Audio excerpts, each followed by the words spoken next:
What's up, everyone? Julia here. And Trent. And we're finally back from seeing The Batman. Directed by Matt Reeves, starring Robert Pattinson, Zoe Kravitz, Colin Farrell, Jeffrey Wright. An all-star cast with all-star awesomeness. I'm pretty sure you can tell just by how we are acting is that we loved this movie. Absolutely loved this movie. It was awesome. Matt Reeves has created a Gotham that felt like it was livable, but you also wouldn't want to live there. It was contemporary with, a lot of technology, but it was dingy in places, and you could see that it was festered and riddled with crime. Yes. It was a city that was alive, but alive in a multitude of ways that maybe you don't want it to be. Yes, definitely. But the whole theme and tone of the movie was just awesome. We got a detective Batman. And I think that's what we've been missing a lot from a lot of the other Batman movies, is we've yet to see a Batman and a Bruce Wayne that is heavily intellectual in that methodical way. Yeah, and the whole way Pattinson acts every time he's going, whether it's going through a crime scene or interacting with other characters, he's processing. Yes. It's slow-paced, methodical, and it fits into the actual tone of the movie. When definitely. at the start, when he's investigating various crime scenes and looking for clues, you see him go through that process. He's taking the audience along with you, and there are some very clever camera angles and positioning and just the sequencing throughout the movie that takes the audience through the thought process, which is really well done. You were definitely along the ride for this one. You felt like you were literally right next to him at some points, even with that internal monologue throughout the first half of the film, which really dragged you through it. Not dragged, you wanted to be dragged through this. You were climbing for more. Can we talk about that first 30 minutes? Because my God, that is the best 30 minutes of a superhero movie I have ever seen. Agreed. Before we even see Batman, we get a really creepy ass scene, and then we get awesome inner monologue. It feels like a detective noir movie. We are being introduced to what Bruce is feeling. He's describing the Gotham that we're going to be seeing, and it's very much Year One inspired, where it's the criminals are a cowardly and superstitious lot. We're seeing that through various camera angles and positioning through the city, where he's like, Gotham is alive. I can't be everywhere at once, but I instill fear through the shadows. I live through the shadows. And those camera angles that they were using just to get the shadows, and and you see the people shitting themselves. And the literal pitch blackness. And I cannot express my joy in that dark scene when you hear him walking in with those boots. That sound resonated throughout the whole movie theatre. And then not even the chess piece first or his face, it lit up. Yeah. And you're just like, I'm here for this. I want more of this. It was almost like it was a gunslinger, but no guns. Yeah, gunslinger, but no guns. The steps sounded like he had spurs on his boots. Yes. And that was the first thing they heard. And everyone's like, oh, yep, crap. Yes. But then you see the physical presence, and that suit was so well done. It was functional. It held the light really, really well. It was tactical, but not bulky. It was protective, yet very fluid. Yeah. And the details in everything, even though it was this was very noir, it was very dark, light was used in very unique and very key moments.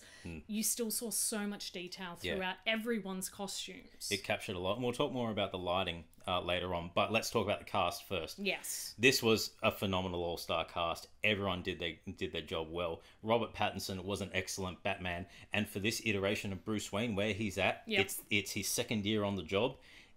He's not focused on being Bruce Wayne and Batman. He's focused on the mission. He's focused on vengeance. He's the brooding, kind of selfish. He's very selfish in his actions. And we see that with various interactions with people, especially Alfred. Yes. But where he's not wanting to be the billionaire playboy that people expect him to be, the philanthropist like his parents. But he's very much focused on, I am vengeance. Yes, it's wanting that revenge. It's wanting that satisfaction of trying to keep the city safe, but as for a selfish reason, not an overarching good reason. He's doing it very in a closed-minded way. Very one-directional. Blinkers are on. If I do this, the city will be safe, and not thinking bigger scope. But Pattinson looked amazing. He was the part. Yeah. It was awesome. He towered over the GCPD in every scene that he was in. He was imposing. Brilliant. But the voice he had, it was a subtle difference to when he was Bruce. It wasn't that put on, I'm Batman voice. Yeah. It was just a lower tone, soft, and it creeped everyone out. Yes. And everyone listened when he spoke. It was very lower tone and almost baritone in the sense that it didn't have aggression to it for most of the time when he was talking, but you were drawn to the voice and knew, I need to listen to this. But when that aggression came, it came. Oh, And I think everyone in the cinema did as well. yeah. But Zoe Kravitz, speaking of, Zoe Kravitz as Selena Kyle, absolutely phenomenal. Yeah. She just captured the essence of Catwoman, from the mannerisms to just her entire movement and the way the costumes that she wore. She just, I would never ever have picked her to be Selena. Yeah. But my God, she's owned that role, and she really was the star, one of the stars of the movie. She was just awesome, and her storyline was really good as well. Kind of like a parallel to Bruce, where they had that kindred spirit thing, where you know, we're craving vengeance, but as the movie goes on, certain things happen, and then, you know, Bruce kind of realizes, well, no, there's other ways, whereas Selena is very much set in her ways as well. Yes. But the flirting was great. The tones, everything. Zoe definitely delivered her lines on point, and there were moments that held in the air and you could cut them with a knife and you're like, do it. Yeah. It was so great. Yeah, and just seeing them working together, and there are a lot of storylines from the comic books that you can pick up on certain elements from that are just so well done. But the other characters, Jeffrey Wright, as James Gordon, he is now my James Gordon. Yep. He is amazing. It reminds me very much of the way he played Felix Leiter in the Bond franchise, except he's a little bit. He feels like a dad. Yeah. He's not yet the commissioner. He's still a lieutenant. Again, very a la Year One, and it's very much I'm working with Batman. He's the one that's brought Bruce in. Yep. The rest of the GCPD have no inkling to They work don't with him, want but this they have vigilante. they have this predisposed relationship, and seeing them work together, and you know, Bruce trusts him, and seeing him continue to either earn or have that trust questioned at times, it's a really interesting relationship to build upon. But Jeffrey Wright, my God, he nailed it. I really wanted J.K. Simmons to continue on as Jim Gordon from the Snyder films, because I don't think he got his due at all. But Jeffrey Wright, my God, he is just phenomenal. He's great in these roles because he's got that presence, but he's also got such delivery with his lines. He's such a reliable actor. And speaking of reliable actors, I never thought I'd say this ever, because I know what's coming. I'm not a fan of him as an actor. But Colin Farrell as Penguin. Oh my God, I wanted, and when it first came on, the prosthetics that went to him, I was searching for something to be wrong with it. I was looking for something to make it look fake. So good. But it was so realistic, and the movements and his mannerisms in this, I completely forgot it was Colin. So, yeah, right, you lose it. You lose yourself. Absolutely lost and myself. And I think that's such a great thing to see, that sort of immersion that you have. With that prosthetics, you weren't seeing Colin at all. You were seeing this conniving, sneaky, slimy underling. Yeah, a rat.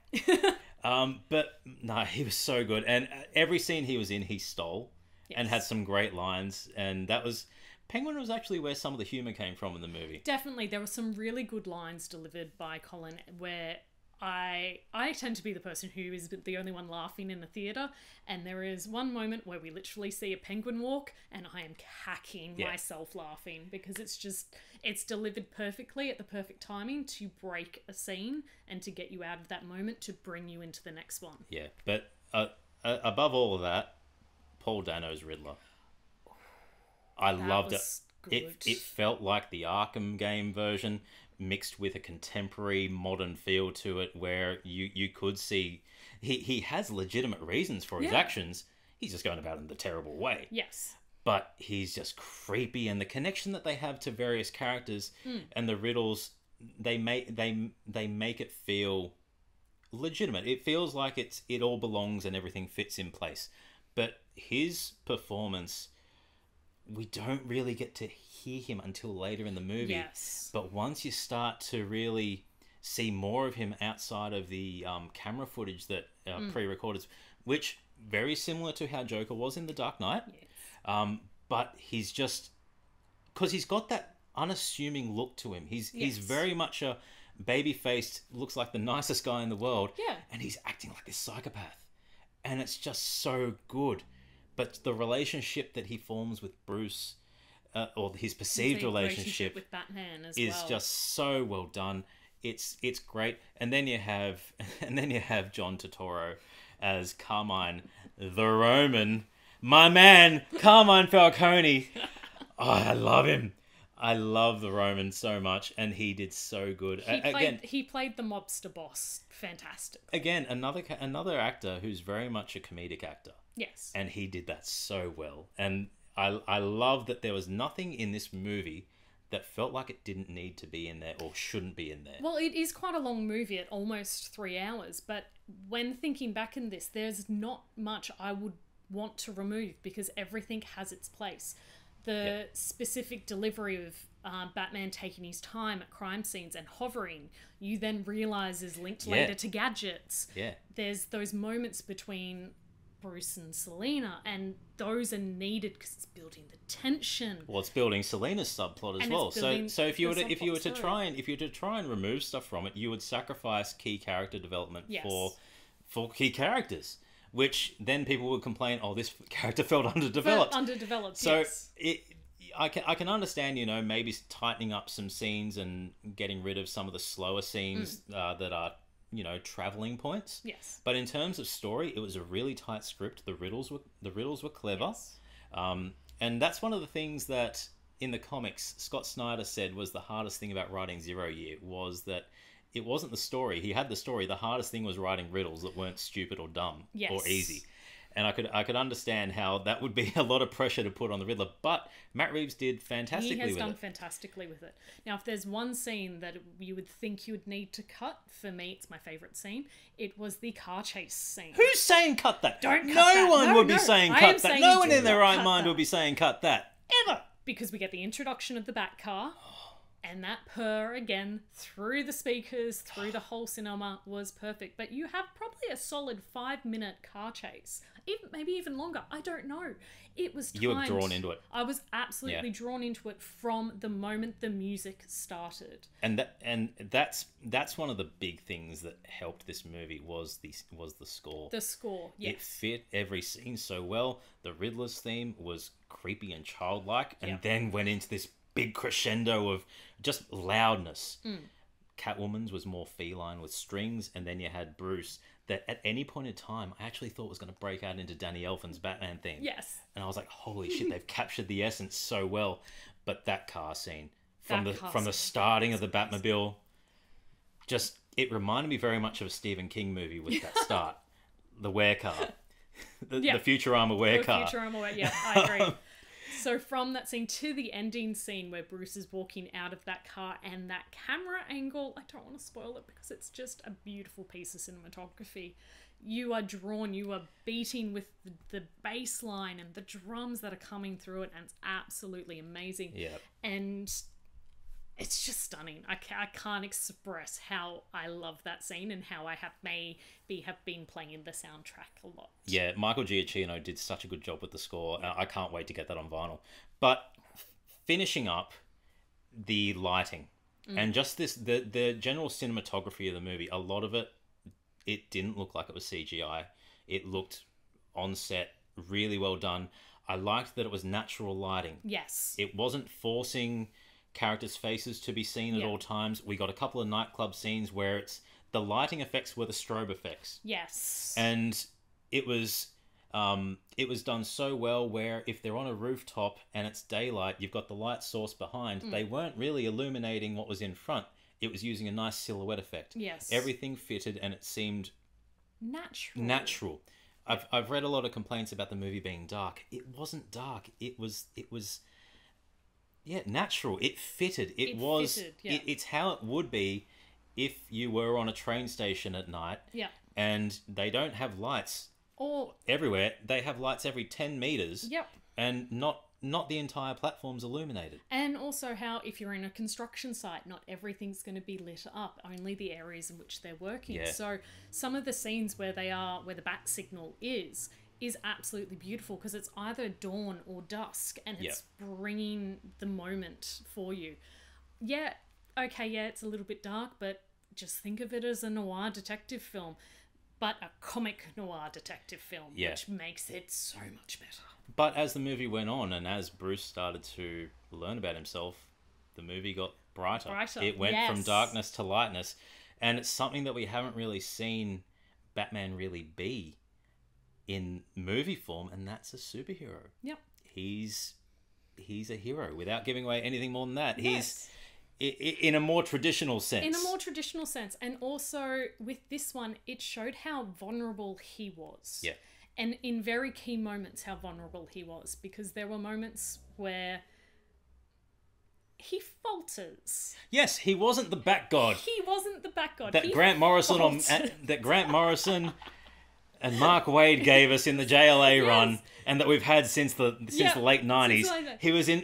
He made mistakes. He wasn't infallible. He made mistakes. The suit was infallible and freaking strong as anything. Yes. But Bruce himself wasn't perfect. Yes, he was flawed. And it made it so much more relatable and so much more, I want to protect the baby. Yeah.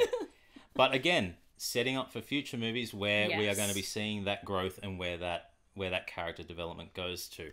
But I pretty much think we summed it all up. I think the music was awesome. The cinematography was beautiful. We got a detective movie. If I was to sum this up, it's a love letter to Batman. It's a love letter to the comic books. Yeah. That's basically all you need to know. If you love the Batman comics, this is Batman ripped straight from the pages. Yes. And I'm pretty sure you can tell which story arcs some elements are taken from. And I may have even put a couple of Easter eggs inside this video if you're looking at our background.